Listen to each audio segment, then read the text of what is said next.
Welcome to the NCIA's Voice of Cannabis. Join hosts Aaron Smith and Jimmy Young as they dive into the pulse of the cannabis industry, featuring weekly guests who break down big topics like standardization, evolving regulations, and exclusive member spotlights. Get informed, get inspired. And now, here are your hosts, Aaron and Jimmy. Hi, everyone. Welcome to another edition of the NCIA's Voice of Cannabis podcast, brought to you by and supported by Buds Group, the consultant group in the tri-state area of New York, Connecticut, and New Jersey. Also by the Maverick PR Group. I am WPCM-TV co-founder, Jimmy Young, and I'm so happy to be joined every week by the executive director of the NCIA, Aaron Smith. And I might as well come right out and say it. Aaron, congratulations on tying the knot over the last time that we saw each other. So congrats on that. Thank you. And I appreciate you carving out time in the first week, if you will, and finding the opportunity to chit-chat a little bit about the issues of what's going on in the cannabis industry today. Because right now, as we sit here and talk on July 1st, there's a lot of movement going on. Certainly, all eyes are on California, where Governor Gavin Newsom has put out an executive order, actually did a little while ago, and now it's going into effect. And that would be a 4% increase in taxes from 15% to 19%. And it is, needless to say, caused quite a bit of discussion in his state. Where do you think this could end up? And is there any chance at all, do you think, that the governor may get, with all the pushback that he's gotten, can he react to it and maybe pull back and suspend it for a little while? Well, the ball's in the legislature's court. So, this is a huge existential problem for the industry right now. The taxes in California have been crushing the industry already. And that 4 points, it's something like 25% increase that on top of what we've already seen going into effect. It's gone into effect today. Yeah. There are opportunities that for what they call a trailer bill that would be a follow-up piece of legislation to the budget that could reverse the taxes. But this is a huge issue, and I think it extends beyond California's borders in the impact on the industry, certainly to the ancillary businesses that serve the industry. Well, and in Governor Newsom's defense, many governors are always looking to tax the cannabis space like a knee-jerk reaction when their budgets don't actually match up to where they expect. This is a dangerous precedent in this industry, and it doesn't help anybody in the industry. Not that the government ever would like to help them, but it makes it even more challenging. How do we enlighten some of these state legislatures that maybe using cannabis as an excuse to increase the taxes? Does that make any sense? Is there any way to change that? Well, we have to educate them on what is a reasonable tax rate. California certainly has an unreasonable tax rate. California is not known for being, very business friendly for, any business. And, while we're the only industry that has been out front saying we want to pay taxes, we want to pay our fair share, we want to be regulated. But there has to be an industry to tax. And if you get to a point where the taxes are so high that the consumer goes into the criminal market where, guess what, there are no taxes, then that defeats the purpose, because overall tax revenues go down. We're already seeing a reduction in legal licenses that are being abandoned in California because they simply can't be successful. So it's a matter of building relationships with regulators, yes, but also in this case legislators, and making them understand that all the costs associated with the cannabis business on top of taxes. We have to be the middle ground. So we're alcoholized today, and actually I would say taxes should be less than alcohol so that we can encourage more use of cannabis over alcohol because it's such a safer substance. Yeah, and when people look at the facts and just look at the facts, what you just said is not opinion; it's factual. Okay, that there are far more, and also daily use of cannabis now has passed alcohol. Alcohol sees cannabis as a threat to the point, I believe, Aaron, that they're trying to actually get into the cannabis industry in some capacity, aren't they? Yeah, we're seeing beverages out there, on the hemp side in particular. Great. I think this is a great thing to have these products in the mainstream supply chain. And, but when you look at the tax rate right now, and you look at the per dose, it's pennies on the dollar alcohol to cannabis. Alcohol taxes are pennies on the dollar we're seeing in cannabis, and that just doesn't make a lot of sense. Right. Well, none of the things that happen a lot of times in our laws and our government make sense anymore, but it's the dollars that dictate these policies, isn't it? Yeah, that's right. And again, though, is taxes are too high, it reduces the overall revenue to the government, and people lose their jobs. Then they're paying less taxes in income taxes, and there's all these knock-on effects. So back to California, though. I mean, I think there is hope for getting something passed this year. I know that the California Cannabis Industry Association is doing incredible work trying to push this up the priority list in Sacramento. But it's going to be it's incumbent on anybody listening today who's in California to as soon as this is over, call your legislator and ask them to make this a priority. Right. And if I remember my news correctly, there's been 2 committees in the California Assembly that have already voted unanimously to suspend the tax increase that goes into effect on July 1st. Right. The whole California Assembly voted unanimously. It still didn't make it into the budget. So it's one of those procedural issues where this actually has the support. Republicans have supported it because they don't support tax increases in general. Democrats tend to support the industry there more so. So yeah, we had this very strange situation where this passed unanimously, but here we are today on the 1st with taxes going up. And you mentioned the word budget. I did hear you say budget, and we're right in the middle of the one big beautiful bill budget discussion in the federal government in Washington, D.C. And as I learned at Lobby Days this past year, it's one thing to have a bill, but it's the amendments that are attached to the bill that tend to take up the biggest challenges as far as getting everyone to agree. Or is it more like a horse trading thing? If you agree to this amendment, I'm going to agree to your amendment. Is that how it works? That is how it works. Yeah. And it's increasingly over the years, the horse trading has been done behind the scenes, behind closed doors. So there's been a lack of transparency, the leadership, and some of the leadership between the House and the Senate come together and horse trade. And we want to make sure that the cannabis industry is on the good side, the favorable side of some of these trades. And there's some concerning amendments out there. And one in particular is what could happen to the Rohrabacher-Blumenauer Amendment as part of this bill, and it could actually disappear. Would you like to give a quick history of that amendment? Because basically, it's telling the feds stay away from state legal medical facilities. Correct? Yeah, I mean, this is something that we worked on for years as a movement. Passed this in 2014. The Congress passed into law essentially a budget rider that said you cannot use tax dollars to go after medical cannabis providers, patients, caregivers, and that includes dispensaries and commercial operations. And of course, most states have cannabis that's for adult use and medical use mixed behind the same counter through the same cash register, right? So this has protected the industry from criminal prosecution. And it's become a non-controversial item, but here we are today, where the current Congress is taking up a bill where they somehow forgot to include it. So we're making a lot of noise to make sure that they understand.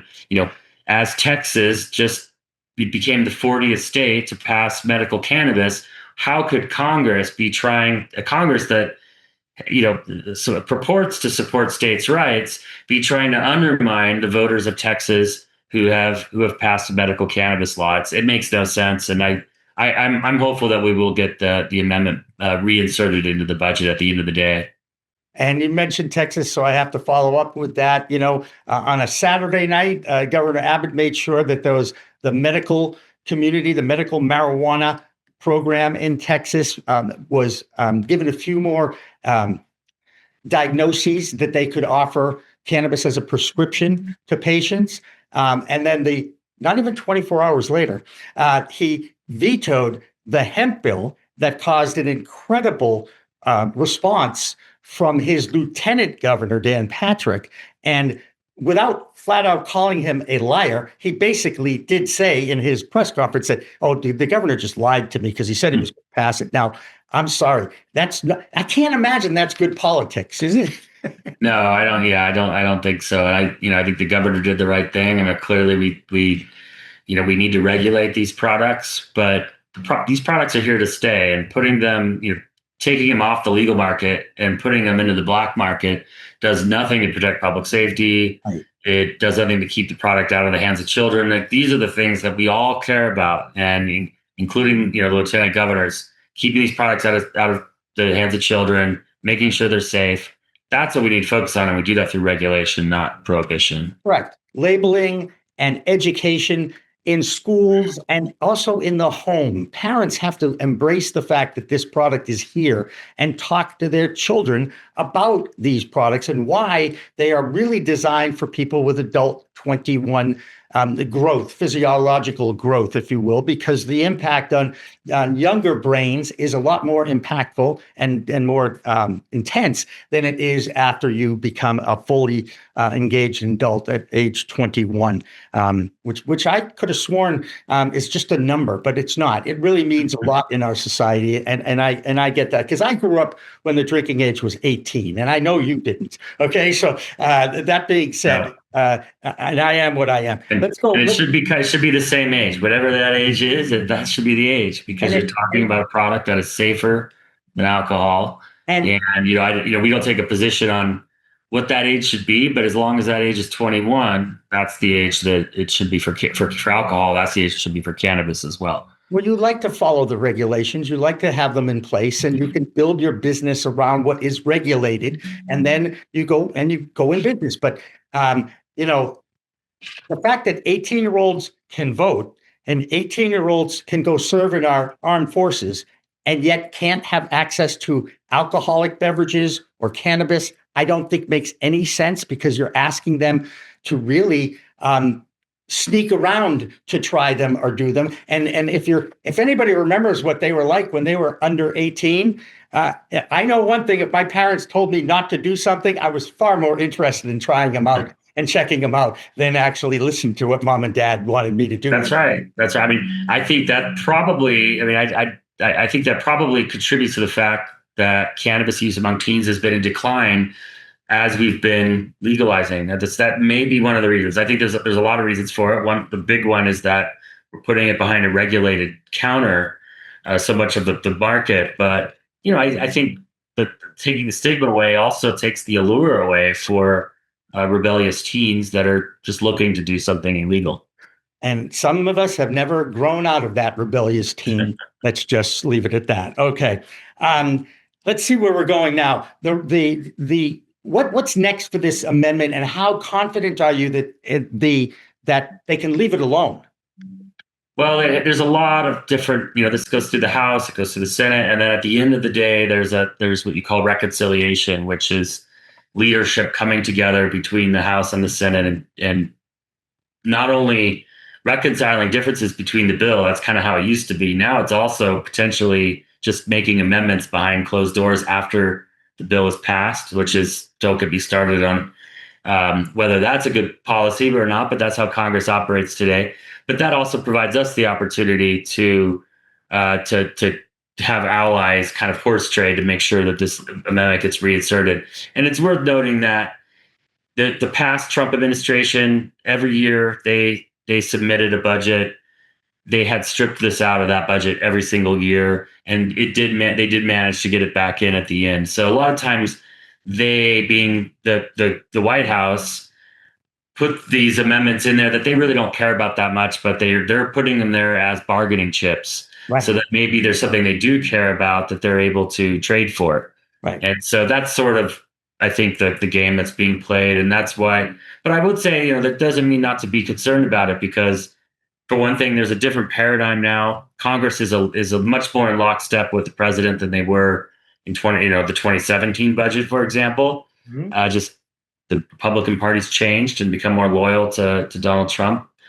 So that's something to be concerned about, but also that, there's so much going on that even our allies, the cannabis issue is not in the top 5 list of priorities. No. And that's why it's so important that the industry be politically active to push the issue up the priority list. Right. And also have the populace, don't be afraid to pick up the phone, send an email, talk to your local. Makes a difference. Yeah. Make a difference, because the squeaky wheel will move that those options. I do want to ask a question about the House Appropriations vote that happened, and they're trying now to ban intoxicating hemp products at the federal level, which is, of course, how it all got started in the first place, didn't it, with the Farm Bill in 2018? So now Congress is looking to undo a mistake that they made in 2018, or let me rephrase that, didn't implement the regulations that were part of that Farm Bill in 2018. They had expected the FDA to actually do that. They did not, for whatever reason. And now we're trying to undo what was already done. And I would think the entire cannabis world is frustrated with what's been going on and how they've been played with and toyed with this issue. Yeah, I mean, the fact that we have a complete lack of regulations surrounding an intoxicating product is not anybody's ideal. I mean, that's not what the opponents of cannabis legalization want to see, and it's not what those of us who want legal cannabis want to see. And it's Congress has really just been irresponsible, I think, in having passed that into the Farm Bill without the follow-up of regulations. With that said, that does not mean that the solution is just to go and undo the legalization that they passed and kill a whole industry. Right. The solution is to follow up with the regulations. And there are some in Congress that are trying to do, I guess, what they think is the easier thing, which is just prohibition.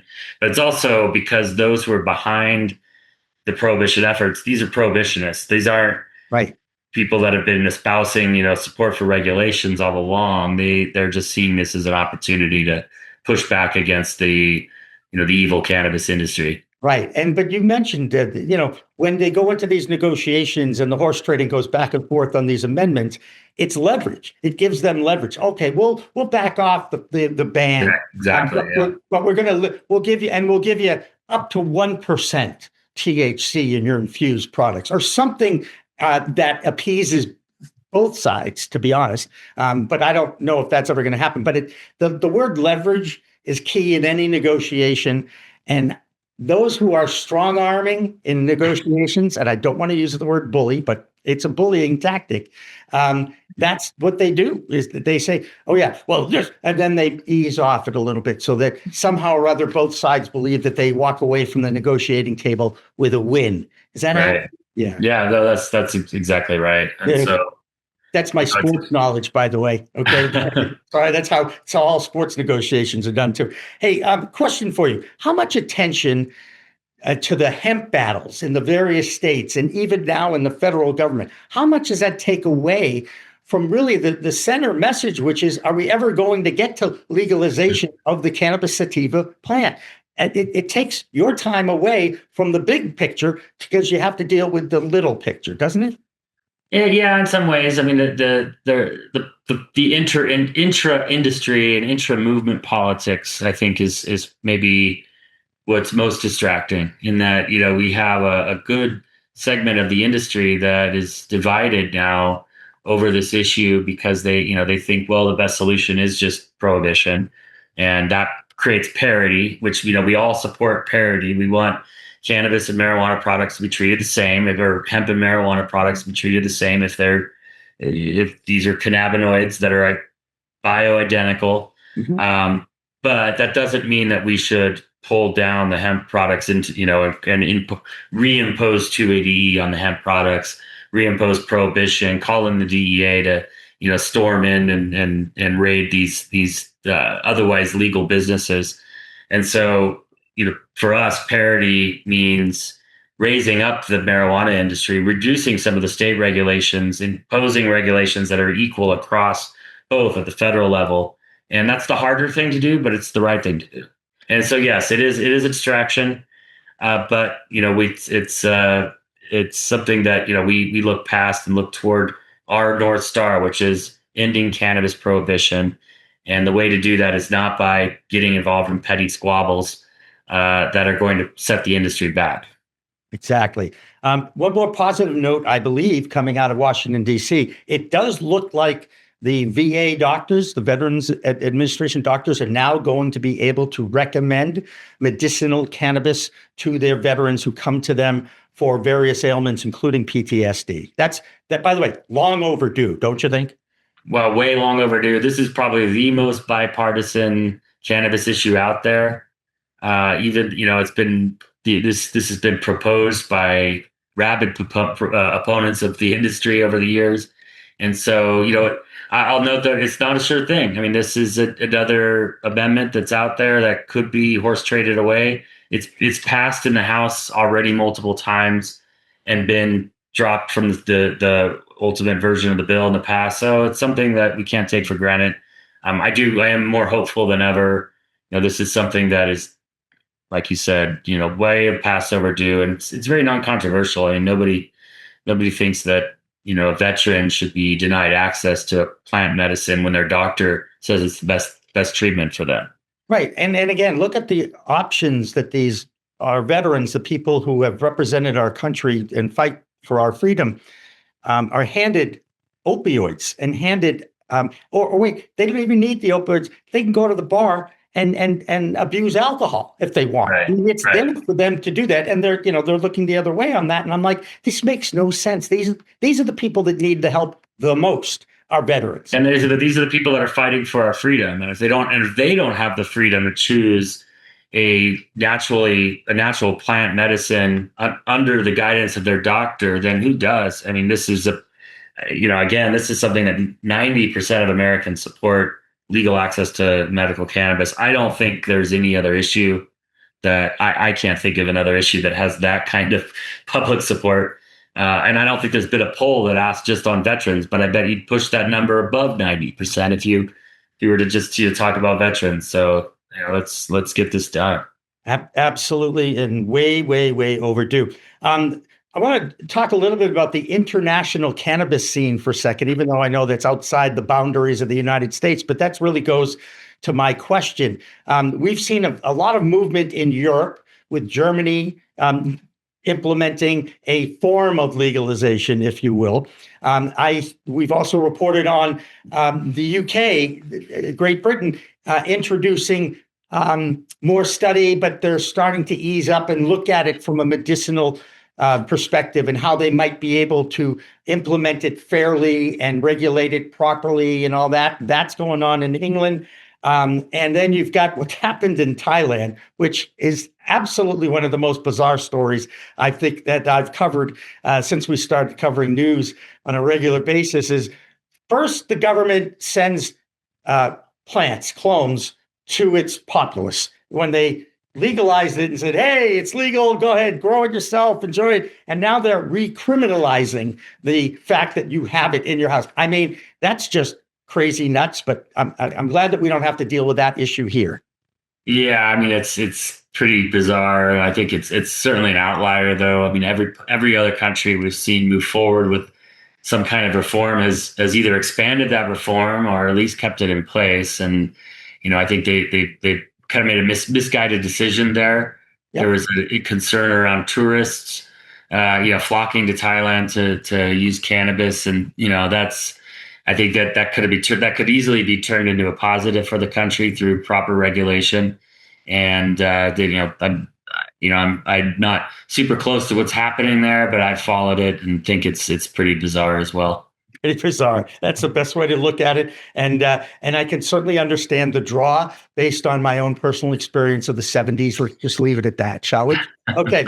Now it's time for you to really get on your horse a little bit and talk a little bit about the benefits of being a member of the NCIA. This is an opportunity for you to tell the world about, why people should support not just this group, but the entire industry.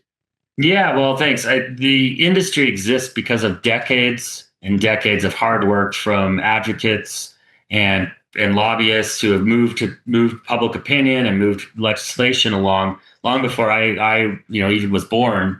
This is a movement, and if you're part of this industry, you're here because of that movement. But there's still so much more work to do, and that means you're also part of this movement. So becoming a part of NCIA means ensuring that there's a voice for small businesses on Capitol Hill, small cannabis businesses, and that there is somebody working on your behalf every single day to try to move policy in the right direction. And without that, it won't move in the right direction. There won't be any change. There's way too much happening right now that's taking the attention of Congress away from things like cannabis, that to think that it's going to happen by itself is absurd. And so, it's hard enough to do this work with the lobbyists that we have working on this issue. But without your support, we won't be able to do it. And so that's really just the bottom line. And that it's challenging to see an industry that's facing so many issues because of the backwards federal law, but to see so many people on the sidelines not doing anything about it. Right. And thinking, well, I'm going to invest my entire life savings into a cannabis business and just sit back and hope that someday the law changes. Well, that's really a unfortunate way to look at things. And so NCIA really exists to provide a voice to the small business operators that make up the heart of the industry. We thank the hundreds of members that we have and welcome. I look forward to welcoming more. That's right. And we're going to have more opportunities for all of those members to be showcased in future programs. So for Aaron Smith, the executive director of the NCIA, I am the co-founder of WPCM-TV, Jimmy Young. We thank you for watching. Remember to like, share, and subscribe, and also support your local lobbyists. Thank you.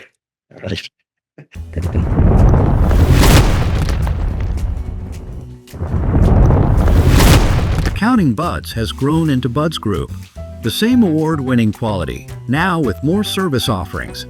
Buds Group, your best buds in the biz. What does you consider?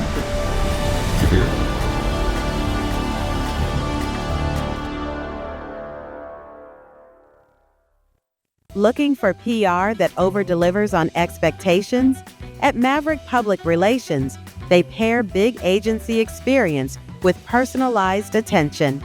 From launching award-winning brands to securing top-tier media hits, their data-driven communications team helps visionary leaders and entrepreneurs rise above the media noise. Maverick PR is responsive, collaborative, and relentless about results and ROI. Visit themaverickpr.com and make headlines together. Welcome to the NCIA's Voice of Cannabis. Join hosts Aaron Smith and Jimmy Young as they dive into the pulse of the cannabis industry. We look forward to the introduction of the Safe Banking Act in this Congress, and we will be doing everything we can to rally support around that. Well, thank you. And thank you for all you're doing to get the word out. Like, this show is so important. Being on the Hill was great. Featuring weekly guests who break down big topics like standardization, evolving regulations, and exclusive member spotlights. Oh,